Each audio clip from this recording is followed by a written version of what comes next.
You know, I want to give you one simple example. I was traveling in one of the Middle Eastern countries a long time back, and I happened to cross the border. And when I was coming back, I wanted to cross back into the country that I had left from.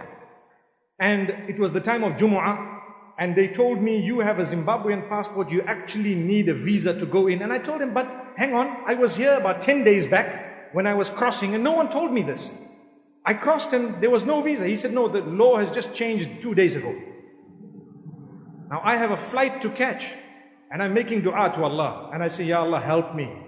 Ya Allah, I'm in need. Here, my entire family, they're not affected because obviously they have a different nationality. But with me, subhanallah, help me, Ya Allah, what am I going to do? I've got a flight to catch, and I need to return home. And so it was the time of Jumu'ah, and the adhan went. And mashallah, there was a masjid in the border post. And so I went, and making dua to Allah, and I sat down. And the Imam spoke about, now this is called the help of Allah. Not from me, nothing at all. The Imam was speaking about helping people in desperation. Helping people in need, and how Allah will assist you if you assist someone who's desperate, who's in need. And guess what? There was a man next to me who greeted me. And I greeted him back. And subhanallah, I greeted him, I acknowledged him and so on. And at the same time, in fact, I greeted him just before the talk had started.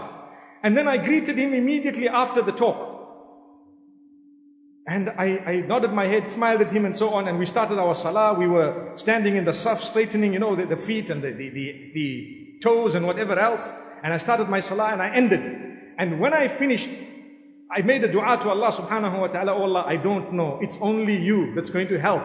And so what happened is, I came out, I had hope in my heart, but I was also making a plan B, you know, to say, let's go back and we'll do this, we'll change tickets, perhaps leave from another city altogether. And as I went in, I told this brother who was behind the counter that, look, you know what? Please, I need your help. He says, only my boss can do it for you. So can I see him? He says, yeah, well, you can, maybe. You can enter that door, and if he's there, you're lucky. So I went by the door, there was someone cleaning. Knocked on the door opened. Who was the boss? The man who sat next to me just the time of the khutbah and salah, and he read right next to me. And guess how I started my story? Assalamu alaikum. You know, you can remember the smile, can't you, you know? So I looked at him and I'm saying to myself, let me try and choose the best way of convincing him such that he will not be able to say no if he has a heart. I said, you know, mashallah, I'm in need. I'm desperately in need. And I'm convinced Allah will send the help. And I hope and I pray that help can come through you at least, so that inshallah, you know, I will be able to at least cross here. He looks at me and he thought for a moment, and I'm quite certain that the words of the Imam were ringing in his head. And then he tells me something. He says, you know, you're right. It's only from Allah, not from me.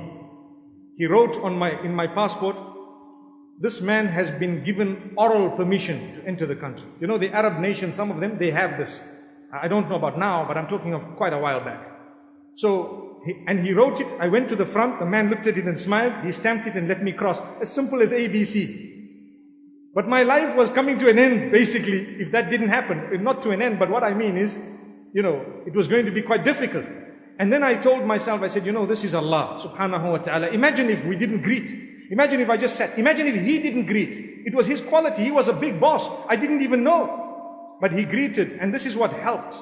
And I greeted back. And this is why, remember, sometimes we are arrogant. We don't want to. It's shaitan that overtakes us. We are human. We need to check it again. Make sure you remove it. Fight it. Fight it. Be humble. You know, I've seen people with mega wealth, and you'll never pick up that this man has wealth.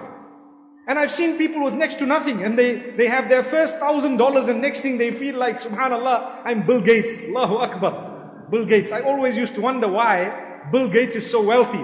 But then I realized that the dollar in America is called the bill. Have you thought of that? It's called the bill. So he's the one who has the key to the door. Allahu Akbar. That's perhaps him. But for us, Allah has the key. Allah has the key to the door. We don't need the green bills, mashallah. We need entry into Jannah. May Allah subhanahu wa ta'ala grant us goodness of the dunya as well as goodness of the akhirah.